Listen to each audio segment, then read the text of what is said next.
start rolling, so... Okay. Hello, YouTubers. Alright, my name's Christian. And I'm the random hobo, Logan. Whose house we're filming this in. Our video today, we're going to be comparing our vampire decks. Mine is a red-black casual. And mine's a red-black modern. Alright, so who do we want to start off? I think we should start off with the more fun casual, because that's what usually get people into Magic. Okay. For my land, I'm running 23 land. I have 12 swamps, 8 mountains, 2 Rakdos Guildgate, and a Vivid Marsh. For those of you who don't know, the Vivid Marsh enters the battlefield tapped with 2 charge counters on it. It taps for black naturally, but I can remove a charge counter to provide mana of any color. So, the one I have was printed in Commander 2013. Someone's doing a blue-black deck, that's a good card. I'm going to move on to my commons and uncommons. I don't know what this counts as. I have 2 Dark Rituals. The modern prints of them have been labeled as mythic rares. The originals were commons.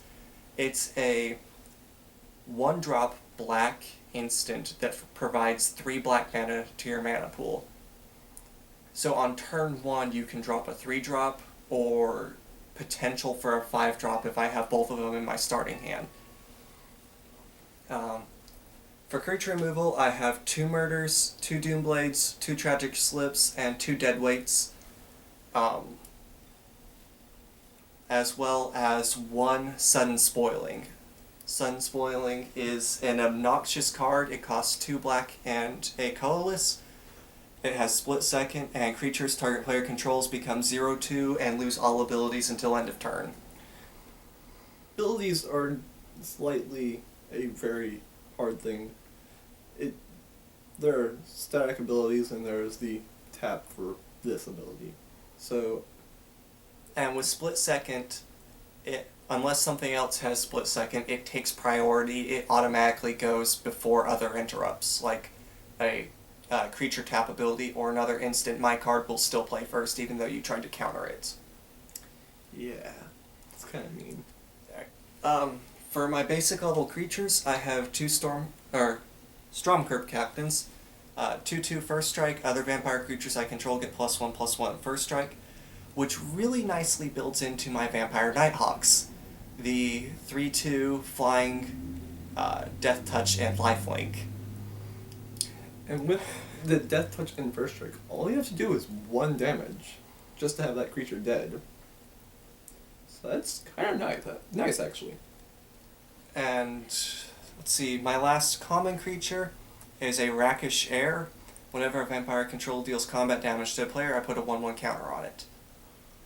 Gonna go ahead and build into that with 2 Bloodlords of Vazgoth, 5-drop vampire creatures. They are 3/3s with flying and a Bloodlust of 3, and they also give all other vampires I control Bloodlust of 3. So my Vampire Nighthawks have the ability to enter as a 6/5 flying Death Touch Lifelink. That's just brutal. Butcher of Malkirk is another great card. It's a 7-drop 5/4. Whenever a creature I control dies, each opponent sacrifices a creature. Bloodline Keeper is another fantastic one from the Innistrad block. It's actually a flip card. 4-drop 3/3 flying. Tap to put a 2/2 black vampire token with flying onto the battlefield.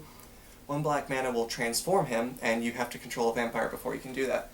But what he flips over to is a 5/5 flying that buffs up my other vampires, giving them all +2/+2, and he can still tap to put a 2/2 vampire token out, which, now that he's flipped, is actually a 4/4.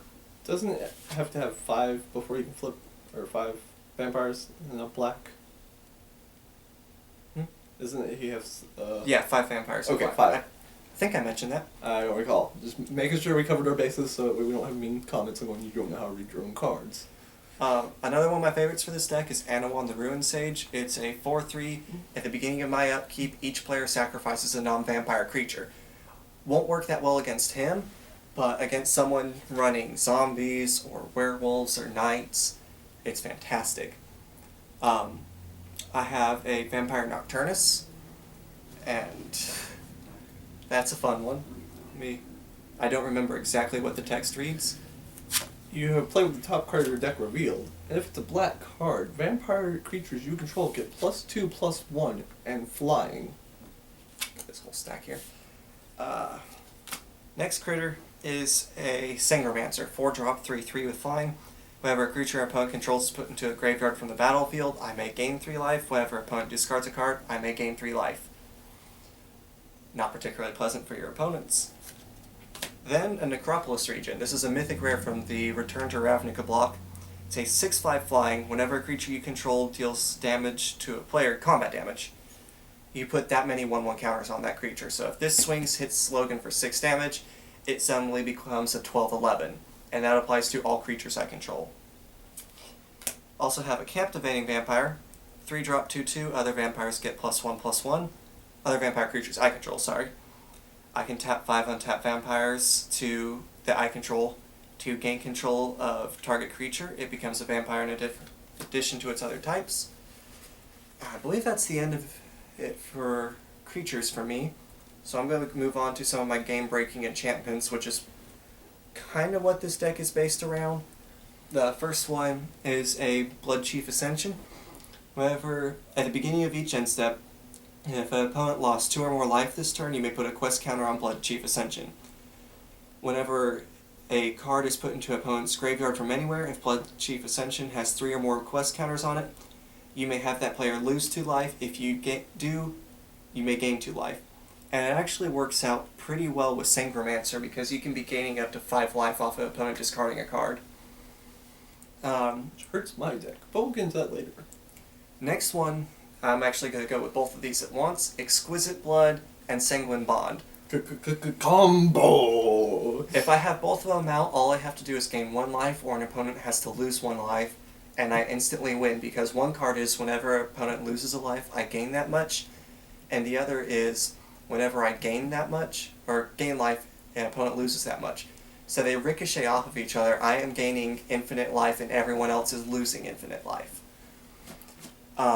Once again, this is a casual deck. I don't think those cards were ever legal together.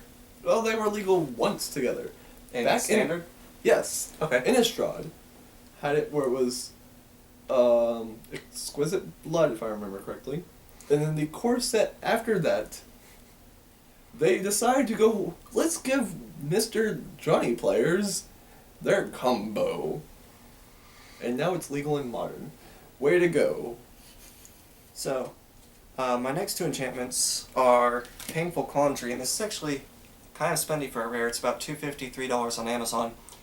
Whenever an opponent casts a spell, that player loses 5 life unless he or she discards a card, which feeds into some of my other enchantments and creatures. Last enchantment is Price of Knowledge. This is from the Commander 2013 set. I don't know if it was printed before then. 7-drop black enchantment.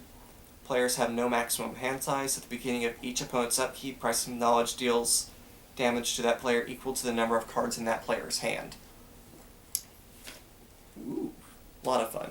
I also have a Ring of 3 Wishes in here. It comes in with 3 wish counters on it. I can tap 5 mana, remove a wish counter, tap Ring of 3 Wishes, and search for a card. Great for looking for combos. I have a Sorin's Vengeance, 7-drop sorcery. Target opponent loses 10 life, I gain 10 life. 2 Blood Tributes, which are 6-drop sorceries. Target opponent loses half their life rounded up. And then it's got Kicker. I can tap an untapped vampire I control to gain as much life as someone just lost. And my final card is Sorin Makarov. Ooh. Someone says this is gonna suck. +1, target player loses 2 life, I gain 2 life. Minus, what is it, 2? Yep. Target player's life total becomes 10, which is great if you're facing off against a life gain deck. And it's also good in Commander. And it can boost your life total up. If you're down to 1 life somehow, you can boost yourself up to 10 instantly. It's very multi-purpose. One of the better planeswalkers, I think. One of the best. And his ultimate is you control target player's next turn. That's just downright evil. It's the embodiment of black, almost. And I actually didn't realize this until I was going through my deck just now, but I'm running 61 cards. I'm probably going to have to stress over which one I'm going to pull. It will probably be Rakashare. But we're gonna go ahead and go through Logan's modern deck. Okay, modern red-black vampires with a little added in spice. And I'll get to the spice when we get to there.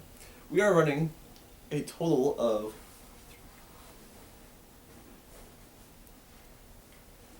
I can't count today, obviously, because that would go there, and that's 12 swamps, 2 mountains, 4 black cleave cliffs. I can't speak today, and its ability, because it's a land, it has an ability.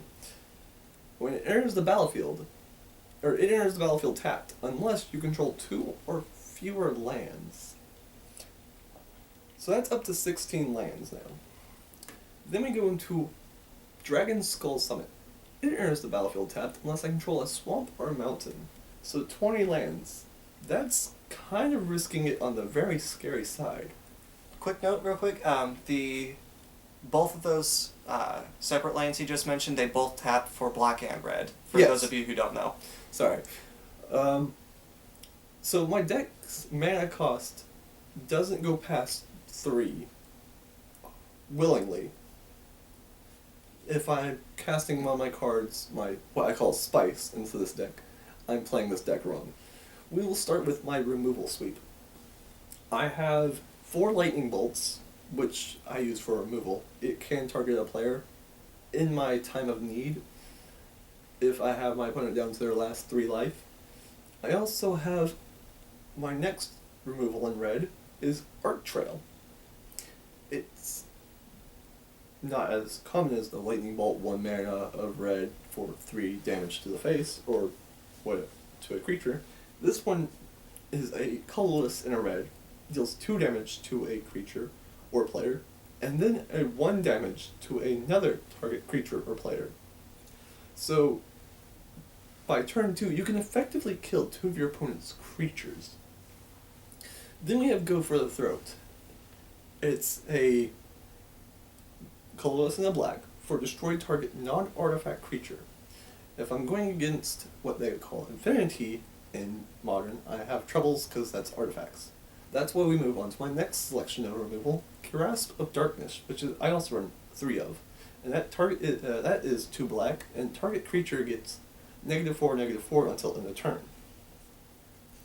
Then my last form of removal is a creature, and that is Gatekeeper of Malkir. Those are evil, for those of you who don't know. He has a kicker cost, so instead of costing 2, I cast him for 3 usually. My highest converted mana cost, or my highest casting cost, not converted mana cost. When he enters the battlefield, if he was kicked, target player sacrifices a creature. I actually, back in the day of Innistrad, we were able to build whatever deck we wanted, and so I tried to stick to the vampire theme of this, but we were playing casual. Or modern, actually, technically, but we didn't realize we were playing modern. So I put Gatekeeper into my deck of vampires, and went against someone that was playing a hexproof deck. Gatekeeper of Malkir gets around the hexproof because it forces them to sack it. It's not targeting the creature, it's targeting the player, so. It's really good. Now we get into my creatures. I don't have any fancy artifacts, planeswalkers, or enchantments. I guess I'm in trouble. So we have to make it up with really good, fast creatures. So we start off with my last of the red cards. I have 3 Stormkirk Nobles. I can't talk today, which is fine. He is a single red. Stormkirk Noble can't be blocked by humans, which was relevant back in Innistrad. Now it's just meh, but his other ability is why I have him. Whenever he deals damage to a combat player, I get to put a +1/+1 counter on him. Then I will go into my other, I run 3 of creatures. That's not spice.